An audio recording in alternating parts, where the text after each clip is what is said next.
Fjala sot. Plag.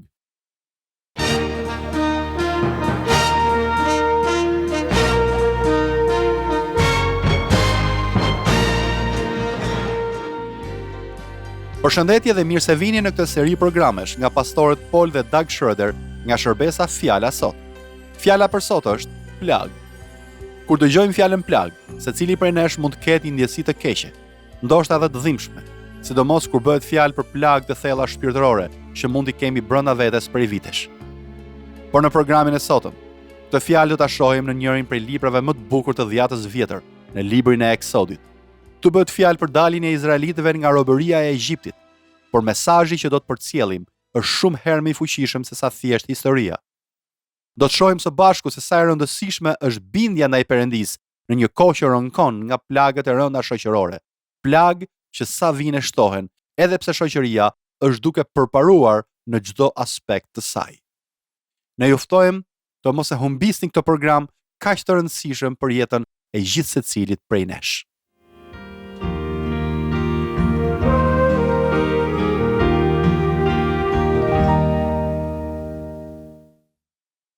Unë besoj se herë pas here është e rëndësishme që ne, si të krishterë, të rishikojmë atë që fjala e Perëndisë thotë për çështjet kombëtare që lidhen me shtetin.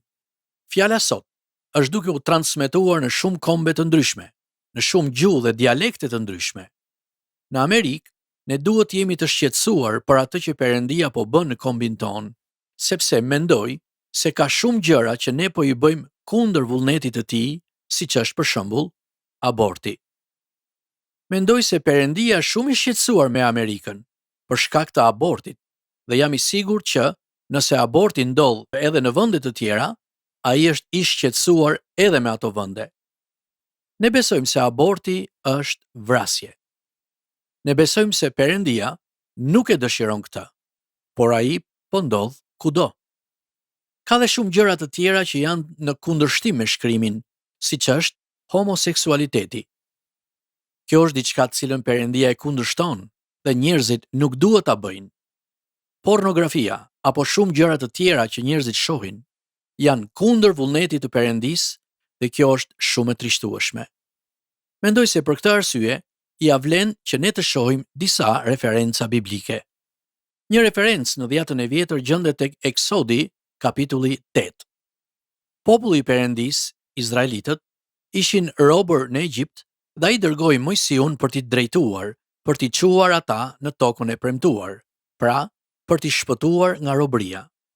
Kjo është arsyeja pse ky libër titullohet Eksodi. Izraelitët do të ecnin përmes shkretëtirës Sinai për të shkuar në tokën e premtuar. Ktu na tregohet që Mojsiu kishte shkuar tek faraoni, sunduesi i Egjiptit i asaj kohe, dhe ai kishte thënë se nuk do t'i lejonte izraelitët të largoheshin. Ai nuk do t'i linte ata të lirë. Dhe kështu Mojsiu u udhëzua nga Perëndia që t'i bënte të ditur faraonit se çfarë do t'i ndodhte vendit të tij nëse nuk e lejonte popullin e Perëndisë të shkonte. Ai tha se Perëndia do të derdhte gjykimin e tij mbi të. Perëndia tha se do të dërgonte plag mbi Egjiptin. Ky term përdoret tek Eksodi dhe e para ishte shumë e tmerrshme.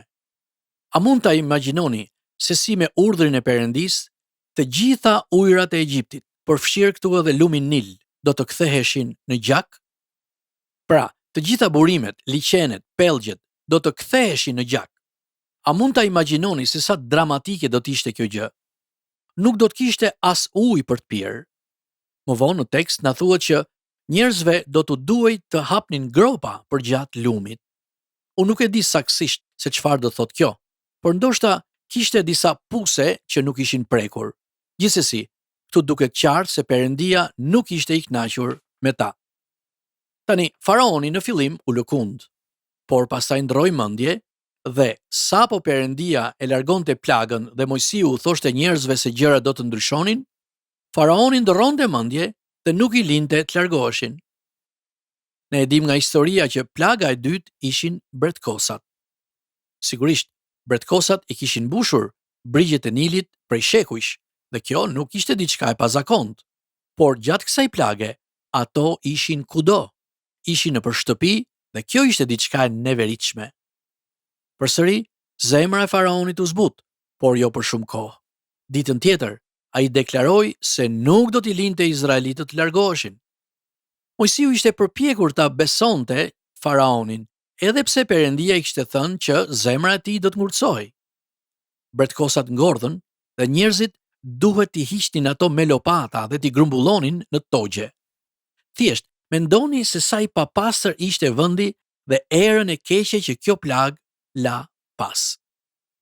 Zemra e faraonit ishte aq e ngurtësuar sa që plagët vazhduan. Plaga e tretë ishin mushkonjat. 3 plagët e para i përfshinin të gjithë. Ishin më shumë si sëmundje. Pastaj, 3 plagë të tjera do të vinin dhe ato filluan me mizat. Historikisht, ne e dim se epidemi mizash ka patur kudo, por në këtë rast, mizat ishin vërtet kudo dhe kjo plag ishte drejt për drejt kundër egjiptasve. Ishte shumë e tmerrshme. Populli i Izraelit nuk u prek prej saj, por egjiptasit dhe gjëja e gjallë u prekën. Pastaj erdhi ulçera. Mojsiu mori ca grushte hi furre dhe e përhapi në ajër. Kjo shkaktoi ulçerën dhe egjiptasit u mbushën me puçra me qelb. Kjo ishte shumë e tmerrshme, por përsëri faraoni refuzoi ta lejonte popullin e Perëndisë të largohej. E pabesueshme. Pastaj erdhi vala tjetër e plagëve që krijoi një situatë të tmerrshme. Tek Eksodi 8 dhe 9 lexojmë për kafshë të ngordhura, ulçera, breshër dhe karkaleca që hëngrën të gjitha të korrat. Tani kjo valë e tretë plagësh po bëhej më serioze dhe në fund Perëndia dërgoi Mojsiun tek faraoni për t'i thënë se të gjithë meshkujt e parë lindur në familjet egjiptase do të vdisnin. Të gjithë të paralindurit meshkuj do të vdisnin dhe kjo u bë pashka e parë, sepse angjëlli i vdekjes nuk do t'i prekte shtëpit izraelite. Izraelitët u udhëzuan nga Perëndia që të thernin qengjin e pashkës dhe me gjakun e tij të lyenin shtalkat e dyerve. Kështu, angjëlli do të dinte se mbi cilat shtëpi do të kalonte pa i prekur. Ky është dhe kuptimi i fjalës pashk, të kalosh sipër, mbi shtëpive që kishin gjakun e qengjit, pra mbi shtëpit e izraelitëve të bindur. Shtëpit që nuk e kishin gjakun, ishin shtëpit e egjiptasve dhe të paralindurit e tyre vdiqën. A mund ta imagjinoni pikëllimin dhe vajtimin në gjithë Egjiptin? Më në fund, faraoni u tha izraelitëve të largoheshin. Populli i Perëndis u largua nga Egjipti dhe nëse ju kujtohet, ata do të kalonin detin e Kuq. Por faraoni ndroi mendje përsëri dhe nisi ushtrinë e tij për t'i ndjekur pas dhe për t'i kthyer përsëri në Egjipt. Dhe mrekullia që ndodhi këtu ishte se Perëndia, duke përdorur Mojsiun, ndau ujërat e detit të Kuq dhe izraelitët ecën përmes tij në tokë të thatë. Kur ushtria egjiptase mbërriti aty, ujërat u mbyllën përsëri dhe të gjithë ushtarët u mbytën. Kjo është një histori e vërtetë, nuk është prallë. Unë besoj që nëse ne do të studionim në thellësi të detit të Kuq, do t'i gjenim edhe sot qerrat e egjiptasve. Unë nuk kam asnjë dyshim në mendje për këtë. Perëndia e përdori Mojsiun këtu në mënyrë shumë dramatike për të shprehur vullnetin e tij. Dhe unë besoj se predikuesit janë profetët e sotshëm. Disa prej nesh po përpiqen ta paralajmërojnë Amerikën dhe unë mendoj se njëjta gjë po ndodh edhe në vende të tjera aty ku jeni. Perëndia po i thërret njerëzit në pendes.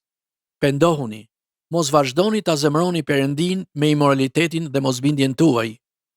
Perëndia po na thërret në pendes dhe ai po i lejon gjërat të ndodhin, sepse ne po vazhdojmë të mos i bindemi atij. Perëndia është i duruar, i dashur dhe falës, por ai pret që ne të pendohemi dhe të kthehemi tek ai. Ai pret që ne të vijmë në një frym pendese, që ai të na dëgjojë dhe të na falë. Lexoni Eksodin dhe kuptoni se si Perëndia u mor me izraelitët dhe egjiptasit. Kuptoni se Perëndia është në kontroll të çdo kombi në të gjithë botën.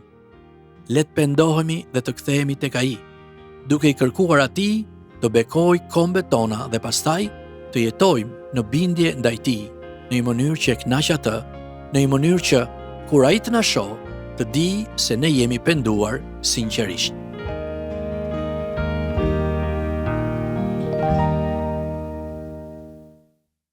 Miq të programit ton, ne lutemi që ju të keni kuptuar sot se ka vetëm një mënyrë për të patur një jetë të bekuar e të qetë: bindja ndaj Perëndis.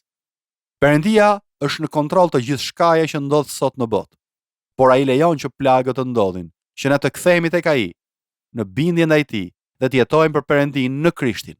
Për të mësuar më shumë për këtë, dhe nëse doni të mësoni më shumë për Jezusin, na shkruani në adresën tonë postare TWR Albania, kutia postare 130 Tiranë, ose në email twralbania@gmail.com.